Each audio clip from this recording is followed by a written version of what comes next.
नमस्कार, agonist YouTube channel में आपका स्वागत है।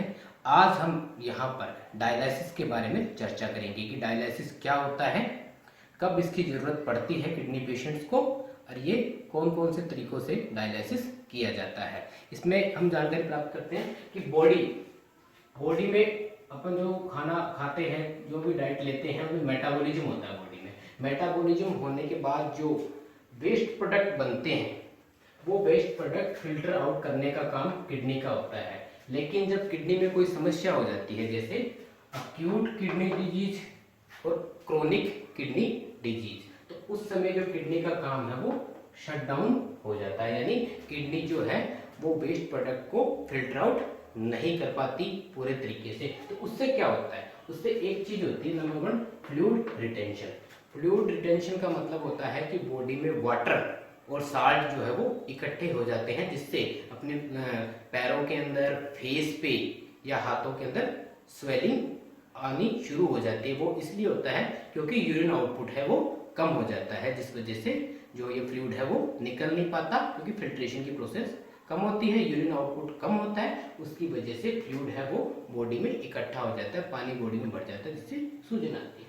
दूसरा, वेस्ट प्रोडक्ट, क्रेटिनिन हो गया, यूरिया हो गया, और जो वेस्ट प्रोडक्ट है उनकी अमाउंट बॉडी में, ब्लड में बढ़ती जाती है, फिल्ट्रेशन प्रॉपर नहीं होने के कारण।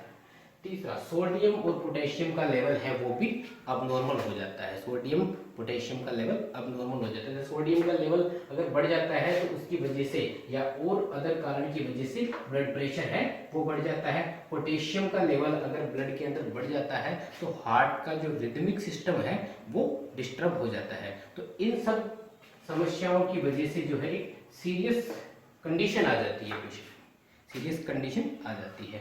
अब उस सीरियस कंडीशन को दूर करने के लिए हमें जो भी वेस्ट प्रोडक्ट है, जो भी फ्लूइड है या इलेक्ट्रोलाइट्स है, उसको बाहर निकालने के लिए फिल्ट्रेशन का एक नया मैकेनिज्म हमें फाइंड आउट करना होता है, नया तरीका हमें फाइंड आउट करना होता है। तो वो जो नया तरीका है वो है डायलिसिस, जिसके थ्रू हम इन वेस्ट प्रोडक्ट को बाहर निकाल सकते हैं और अपनी बॉडी में फ्लूइड और इलेक्ट्रोलाइट का बैलेंस बना सकते हैं। अब डायलिसिस जनरली तब किया जाता है जब हमारी GFR यानी ग्लोमेरुलर फिल्ट्रेशन रेट जो है वो 15 से कम हो जाती है, जैसे 12 हो गई। यहाँ ग्लोमेरुलर फिल्ट्रेशन रेट का मतलब 15 का मतलब है कि हमारी किडनी जो है वो 15% ही काम कर रही है, मीन्स 85 से 95% तक वो किडनी डैमेज हो चुकी है। उस कंडीशन में हमें डायलिसिस की जरूरत पड़ती है।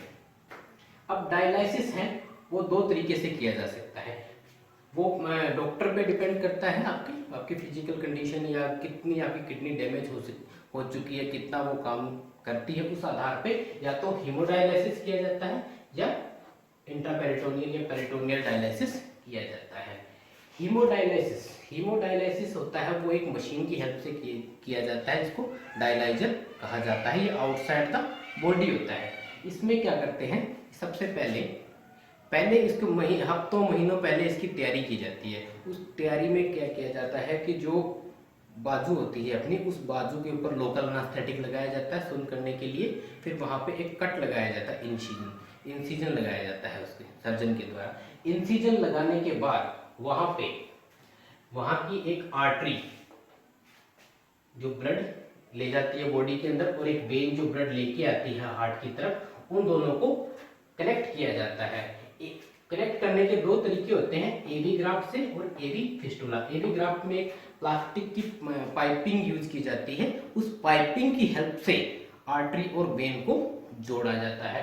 एवी फिस्टुला, आर्टरी और वेंट्रिकुलर फिस्टुला में क्या किया जाता है कि दोनों आर्टरी और वेन को जोड़कर एक बड़ी वेसल बनाई जाती है। अब उस वेसल में क्या किया जाता है, दो निडल लगा के पाइपिंग की जाती है। एक पाइपिंग है वो डायलाइजर में जाती है, दूसरी पाइपिंग है वो डायलाइजर से वापस आर्म के अंदर यानी बॉडी के अंदर आती है। अब जो डायलाइजर में जाती है वो वहां से जो ब्लड है उसको लेके डायलाइजर मशीन जो आउटसाइड द बॉडी होती है उसमें लेके आती है। मशीन होती है, आर्टिफिशियल किडनी भी इसको बोला जाता है, उसमें लेके जाती है। वहां पर डायलाइजर में फाइबर होते हैं और एक डायलाइजेड सॉल्यूशन भरा हुआ होता है। तो ये फाइबर और ये डायलाइजेड सॉल्यूशन क्या करते हैं, टॉक्सिक मटेरियल को फिल्टर आउट करवा देते हैं उस ब्लड में। जैसे फाइबर होते हैं वो वाटर हो गया और इलेक्ट्रोलाइट्स को एक्सेस होते हैं उसको रिमूव आउट कर देते हैं, और वेस्ट मटेरियल को डायलाइजेड यहाँ से रिमूव आउट कर देता है। वो वापस जो है क्लीन ब्लड है वो हमारी बॉडी में दूसरी पाइपिंग के थ्रू आ जाता है। ये तो होता है हीमोडायलिसिस। एक दूसरा डायलिसिस होता है वो है पेरिटोनियल डायलिसिस।